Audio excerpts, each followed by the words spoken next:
अब वो जेल भेजने का अधिकार है देश के प्रधानमंत्री को। न्यायपालिका का काम स्वयं वो करने लगे। अब यही एनडीए से, भाजपा से हम लोग आगे रहेंगे। ये तो दूसरे तीसरे चरण के बाद हार मान लिया सब।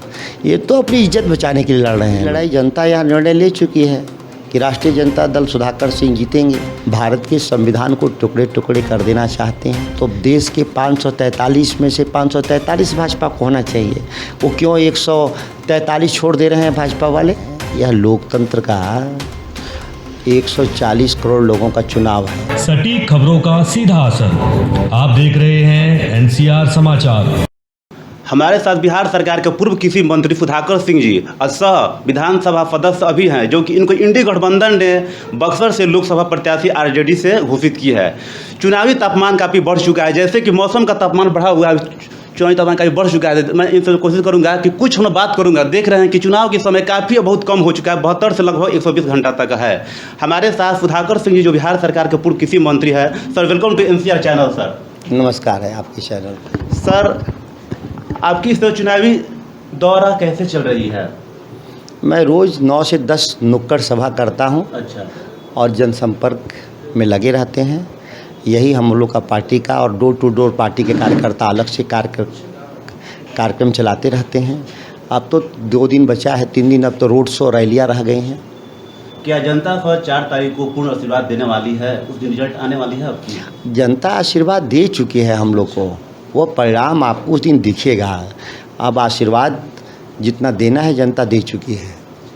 ददन पहलवान जी हम उनसे बात किए, वो बोल रहे हैं कि देखिए ऐसा बात नहीं है। हमने बोले कि सुधाकर सिंह जी को आरजेडी ने कैंडिडेट बनाया है, ठीक। अगर आप नेता हैं तो आपको कैंडिडेट क्यों नहीं बनाया? तो बोल रहे हैं कि ऐसे बहुत सारे बाहुबली विधायक हैं जिनको तेजस्वी यादव नेता मानते नहीं हैं, ठीक।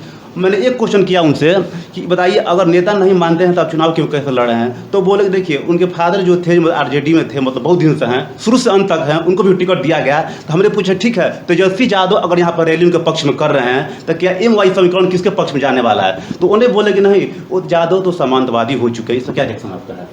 देखिए, जातीय गोलबंदी का चुनाव नहीं है, यह लोकतंत्र का 140 करोड़ लोगों का चुनाव है। जो देश की जनता के लिए, राज्य की जनता के लिए लड़ेगा, उसके लिए लोग खड़ा होंगे। कोई यह समुदाय और धर्म की राजनीति का अड्डा नहीं है। उसके लिए अलग अलग प्लेटफॉर्म है, उसके ज़रिए लोग करते होंगे। ये सभी जो 18.5 लाख मतदाता बक्सर के हैं, उनकी ये चुनाव का सवाल है। तो जो बेहतर पर कार्य करेगा उसको पक्ष में लोग खड़ा होंगे। सर, आपकी पार्टी 4 तारीख को 40 में कितना सीट ला सकती है? एनडीए से, भाजपा से हम लोग आगे रहेंगे। अच्छा। सर, भाजपा ये आरोप लगा रही है कि हम लोग 40 में 40 हैं, भारत में 400 में 400 हैं, पूरे पूर्ण बहुमत हैं हम लोग। बिहार में 40 में 40 हैं, तो देश के 543 में से 543 भाजपा को होना चाहिए। वो क्यों 143 छोड़ दे रहे हैं भाजपा वाले? कृपा से नरेंद्र हैसियत है। नरेंद्र मोदी जी ये बोल रहे हैं कि हमको इस बार तीसरी हमारी सरकार में विपक्ष को लड़ने के लिए, यानी विपक्ष मजबूत चाहिए। तो हम इसे 400 पार करना है। हम लोग इसे अगली बार 315 लाए थे, तो इस बार हम 400 टारगेट रखे हैं, 450 तक हम लोग आ सकते हैं। अब तो कोई बात ही नहीं करते भाजपा वाले कि कितनी सीट हम पाएंगे। कहाँ कोई चर्चा करता है? इधर कोई बोला है? पूरे देश का मीडिया पे चैनल क्लिप उठा के देख लीजिए। ये तो दूसरे तीसरे चरण के बाद हार मान लिया सब।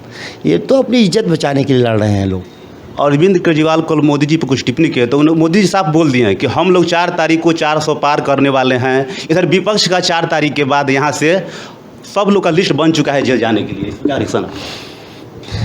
मोदी जी के पास कुछ राजनीति में देने के लिए जनता को बचा भी नहीं है। न सामाजिक आर्थिक नीति उनके पास है। अब केवल एक वो भयग्रस्त समाज निर्माण करने में लगे हैं। भारत के संविधान को टुकड़े टुकड़े कर देना चाहते हैं। किसी को जेल भेजने का और सज़ा करने का अधिकार न्यायपालिका को है, प्रधानमंत्री को नहीं है। प्रधानमंत्री जी की हास्यास्पद स्थिति हो गई। मतलब जाहिर सी बात है कि भारत को पाकिस्तान बना देना चाहते हैं।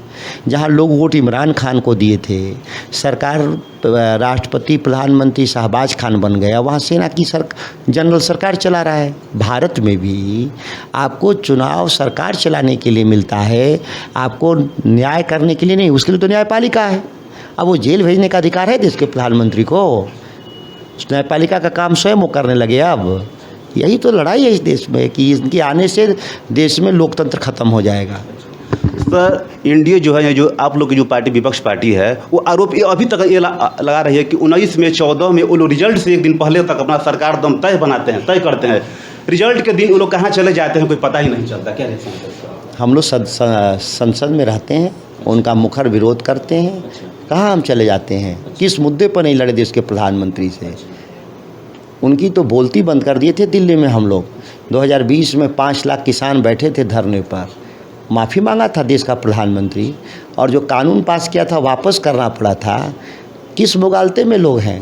543 जीतने के बाद भी देश की जनता आपके साथ सामने खड़ा हो जाएगी। आप जो सोच रहे हैं कि हम इस देश के धरना सेठों को, इस देश को बेच देंगे, या नहीं होने देगी देश की जनता। ऐसा ही होता है सर। नीतीश कुमार कुछ दिन पहले कहीं सभा किए थे, उसमें बोल रहे हैं कि हम 5 लाख नौकरी दे चुके हैं, चुनाव बाद हम 10 लाख का विज्ञापन निकालने वाले अभी हैं। इधर तेजस्वी यादव को पूरा सरकार एक दावा कर रही है, इनके पार्टी के लोग दावा कर रहे हैं कि तेजस्वी यादव नौकरियों का अंबार लगा चुके हैं। तो क्या जनता जिसको टीचर में नौकरी मिला हर एक कास्ट के वर्ग में, हर एक समुदाय कास्ट के वर्ग को, तो किस मुद्दे पर वोटिंग करेंगे यहाँ पर देखकर? तेजस्वी को वोटिंग करेंगे, क्योंकि उनके ज़माने में सब हुआ, नियुक्तियाँ हुई। नहीं तो कहाँ पहले नौकरियाँ दी जा रही थी।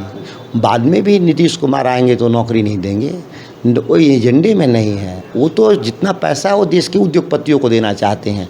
हम लोग उस पैसे को चाहते हैं कि आम आदमी तक पहुँचे, और नौकरी देते हैं तो उसके एवज में हम काम भी लेते हैं। शिक्षक के रूप में, नर्स के रूप में, डॉक्टर के रूप में नियुक्ति करते हैं, और वो पैसा देश के धरना सेठों को दे देते हैं कि आप कर्ज माफ़ करने के नाम पर 16 लाख करोड़ रुपया कर्ज माफ़ी हो गया देश में। सीधे सीधे पैसे निकाल करके देश के उद्योगपतियों के पॉकेट में दे देते हैं। सर बक्सर लोकसभा क्षेत्र में सर यहाँ पर 3 प्रत्याशी मैदान में दावा ठोके हैं। एक आप है आरजेडी से हैं, एक पूरा आईपीएस एनकाउंटर स्पेशलिस्ट आनंद मिश्रा जी हैं, और एक बीजेपी से मितेश तिवारी जो यहाँ का है नहीं, जनता उनको मांग नहीं कर रही थी, लेकिन फिर कहीं तो चले आए कहीं से। तो क्या लड़ाई आपसे, लड़ाई किसकी लड़ाई आपसे है? हमारी लड़ाई किसी से लड़ाई नहीं है। अच्छा, हमारी लड़ाई, जनता यहाँ निर्णय ले चुकी है कि राष्ट्रीय जनता दल सुधाकर सिंह जीतेंगे। अब वो आपस में तय कर लें कि दूसरे स्थान के लिए वो लड़ रहे हैं, दोनों या तीनों चारों जो कह सकते हैं आप, वो लड़ रहे हैं, वो तय करें कि कौन सेकंड रहेगा। मिथिलेश तिवारी दावा ये कर रहे हैं कि हम अब की बार 4 लाख का पार कर रहे हैं, यानी जीत का आंकड़ा मेरा 4 लाख प्लस रहेगा। तो भी हार जाएंगे।